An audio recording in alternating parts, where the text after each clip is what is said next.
میرے دوستو، شاید ہی ہم میں سے کوئی ایسا شخص ہو کہ جس نے شادی کی محفل میں کبھی حصہ نہ لیا ہو، بلکہ آئے دن شادیوں کی دعوتیں تقریبات ہوتی رہتی ہیں اور سینکڑوں افراد شادی کے موقع پر شرکت کرتے ہیں۔ ہم دیکھتے ہیں کہ شادی کے موقع پر جس وقت حق مہر طے کیا جاتا ہے، یہ حق مہر ہے کیا چیز؟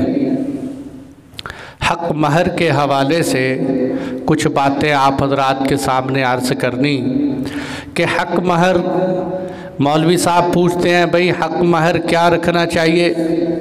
کہتے جی جو آپ کی مرضی ہے وہ رکھ دیں، یا جو شرعی مہر ہے وہ رکھ دیں۔ شرعی مہر کیا ہے، مولوی صاحب کیا رکھیں؟ اس حوالے سے ہمیں یہ سمجھنا چاہیے کہ مہر ایک اعزازیہ، ایک آنوریریم جو عورت کو شوہر پیش کرتا ہے۔ نکاح میں حق مہر شوہر پر لازم کرنے کا مقصد شریعت کا یہ ہے کہ ایک عورت چل کر آپ کے گھر میں آئی ہے، اس کا اعزاز اور اکرام یہ ہے کہ آپ اس کو کوئی نہ کوئی ہدیہ، کوئی گفٹ، کوئی تحفہ پیش کرو۔ یہ حق مہر، یہ کوئی عورت کی قیمت نہیں کہ جس سے عورت فروخت ہو کر انسان کی ایک کنیز اور غلام اور باندی بن جائے، ایسا نہیں۔ اور نہ یہ حق مہر ایک ایسی فرضی کارروائی ہے کہ کر لو تو تب بھی ٹھیک ہے، نہ کرو تو تب بھی ٹھیک ہے، نہیں، بلکہ حق مہر میں دو باتوں کی رعایت رکھنی چاہیے۔ سب سے پہلی بات کہ جو حق مہر رکھا جا رہا ہے وہ اتنا رکھا جائے کہ جس سے عورت کی عزت و احترام میں فرق نہ آئے۔ دوسرے نمبر پر وہ حق مہر اتنا رکھا جائے کہ شوہر کی استطاعت سے باہر نہ ہو۔ ایسا نہ ہو کہ وہ آخر میں جو ہے مرتے وقت حق مہر کا قرضہ لے کر دنیا سے چلا جائے۔ اس لیے میرے دوستوں یہ بات یاد رکھنے کی، حق مہر ایک قرض ہے انسان کے ذمے، اگر زندگی میں ادا نہ کیا، مر گیا تو وراثت میں سب سے پہلے بیوی کا حق مہر دیا جائے۔ یہ ایسا قرض ہے۔ اب حق مہر کتنا ہو، اس میں دیکھو میں نے کہا کہ دو باتوں کی رعایت رکھی جائے۔ اب حق مہر کے اندر شریعت نے کہا عورت کے اعزاز کا پہلو بھی ہو، خاوند کی استطاعت بھی ہو۔ ویسے تو ہر عورت کو یہ حق حاصل ہے کہ وہ اپنے خاوند سے مطالبہ کر سکتی ہے کہ مجھے مہر مثل عطا کرو۔ مہر مثل کس کو کہتے ہیں؟ اس کے خاندان میں اس جیسی عورتوں کی شادی کے موقع پر جو مہر طے کیا جائے اس کو مہر مثل کہتے ہیں۔ یعنی اس کی خالوں میں، اس کی پھوپھیوں میں، اس کے رشتہ داروں میں ان کے بچیوں کی جب شادیاں ہوئیں تو اس وقت کیا حق مہر رکھا گیا، وہ کہہ سکتی ہے کہ میرا وہ حق مہر رکھا جائے۔ اسی لیے شریعت میں کہا جاتا ہے کہ اگر شادی کے موقع پر کسی کا حق مہر طے کرنا بھول جائے تو بعد میں اس عورت کو حق مہر مثل دیا جائے، یعنی اس کے خاندان کی عورتوں میں کتنا مہر تھا وہ تلاش کر کے اس حساب سے اس عورت کو دیا جائے۔ لیکن اگر کوئی عورت مہر مثل سے نیچے آنا چاہتی ہے، وہ کہتی میں نہیں مہر مثل لیتی، کوئی بات نہیں، مجھے تھوڑے سے پیسے دے دو، تو یہ بھی شریعت میں جائز۔ اور اگر کوئی خاوند مہر مثل سے زیادہ پیسے دینا چاہے تو یہ بھی شریعت میں جائز۔ لیکن اب یہ زیادہ کتنا ہو، کم کتنا ہو، زیادہ کی شریعت نے کوئی حد نہیں لگائی۔ کم کتنا ہو، فقہ حنفیہ میں اس کی شرط لگائی گئی ہے کہ کم از کم 10 درہم سے کم نہ ہو۔ 10 درہم